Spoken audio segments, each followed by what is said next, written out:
Hi, today I am going to show you how to make a very fast folio that you can decorate, that you can fill with all your wonderful little save pieces. I love to use these when I'm sending out a swap or maybe sending out a purchase. I do sell a couple of vintage things every once in a while.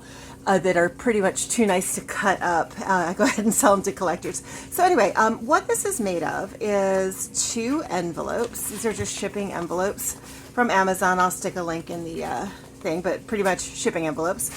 And I've butted them together and sealed them. So this way, when the piece is closed, these tabs are actually tucked in. You can put little pieces inside here. You can also make it so it'll close with another, with a tab or something here. The nice thing about this though is it is so fast. I actually have gotten kind of lazy in the creating of just the base layer of these things. What I really enjoy doing is the decorating, which I've actually started with this. It's going to need a lot more embellishment. It's going to probably get a signature set here, even though it's a folio. I like having some pages and things, but what I'm going to show you today is how to get this base layer done and decorated in like 5 minutes so you can get on to the fun part. So the first thing you're going to need for this is going to be shipping envelopes, any kind of envelopes. I'm using these 2. I think they're 5x7. You can use any kind you want. The important thing is they're already made and there's room to put things. I like this size because it's big enough to add postcards, which is probably the biggest thing that I tend to send. So the first thing I'm going to do is just go ahead and kind of butt these up against one another like that. And I'm just going to use packing tape. You're never going to see this. And it's going to hold them together nicely. And I'll just flip it and put it on this side, and just want to make sure they're not overlapping. It's better to have a little gap here than it is to have them overlap, because I want it to fold together pretty neatly.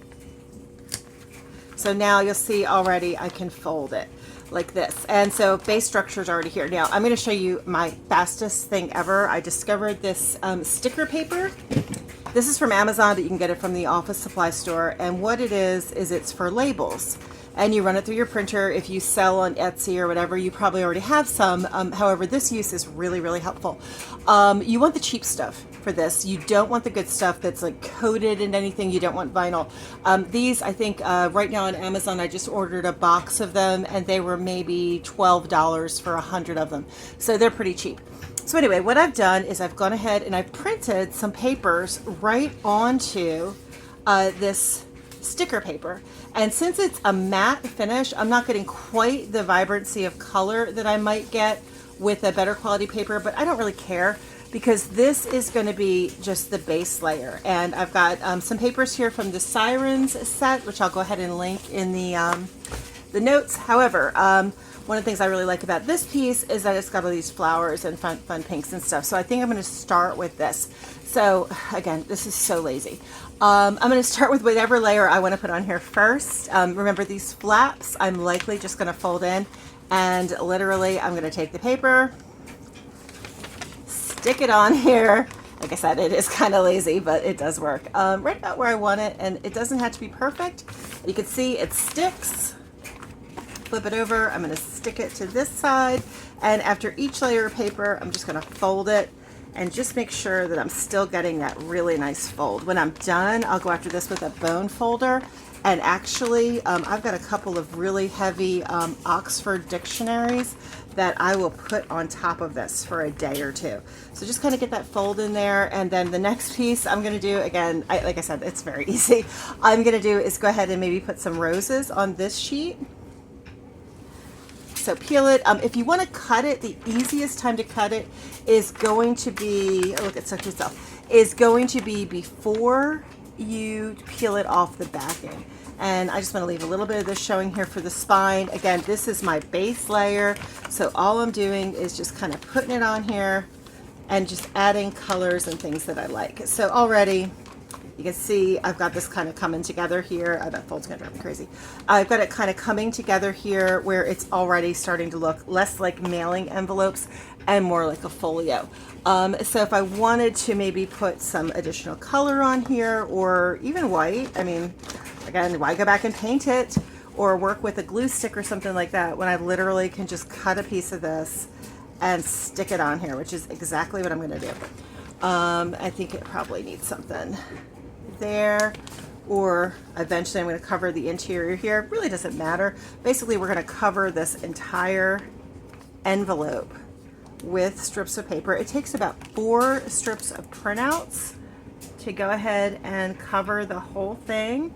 And each time, just going to put it on here, go ahead and wrap it to the back, and then if it's actually cutting into this opening, you can just go ahead and remove it. Cut that little piece off, it's not going to matter. And what this does is it gives you a base layer for a junk journal, or more likely a folio, where I'm going to just go ahead and add 1 set of signatures. The middle here is going to be just the tape that's right, or the sticker paper that's right here, the packing tape, so I can easily machine or even hand sew right down the center when I want to add some signatures. So once I'm happy with this, I think I've got some mermaid papers here that might look neat with this. I don't know, they go with the flowers or not. This one is entirely covered. Next step is going to be to add some extras, and then to go ahead and see what I'm going to do with these flaps. What I've done in this case is this is all sticker paper, gone ahead and put some trim on here. This is that stripe that I've used on the other side of this, just a different color. And the last thing literally is so easy. I'm just going to fold that flap down and then stick it inside. And for this one, I'm just going to stick it in there, and it pretty much holds itself. If you're worried about it kind of popping back up again, you can put a little glue in there, like to glue it down.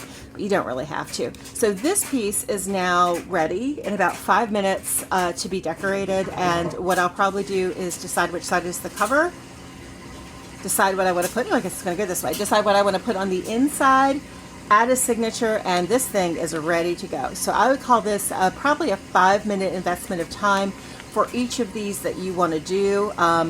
You're going to want to print out full-size sheets of paper. The printable paper, the printable space is everything but just that little, probably 1/8 of an inch edge here. Everything else is usable. You can do horizontal, although know that it is going to lap a little bit to the next page. You actually could probably center it right there like that if you wanted to. Or you could do what I did, which is, vertical, of course, which goes around. Really up to you. Know that your colors are going to be a little less saturated than some of your other things might be, so plan for that accordingly. And give yourself some time to stick it on there. I would say total 4 pages of printed sticker paper will cover the 2 pieces needed for this. I also do this project with regular security envelopes and papers, and let me see if I have one of those. I think I do. Maybe.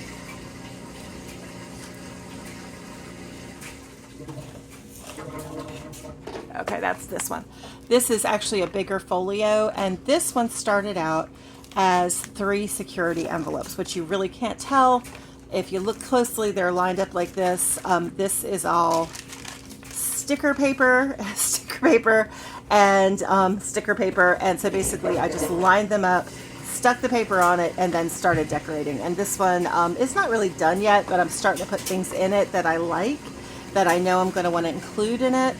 And it gave me a good 5-minute start to get something kind of unique done, so I could get to the part that I like the best, which is decorating. So anyway, this is 5 minutes to the beginner junk journal. In the next video, I will show you how to add a signature to this and what kind of things I'm putting inside of it. Thank you for watching. Grab some envelopes, grab some sticker paper, and get ready to make something fun. Thanks. Bye.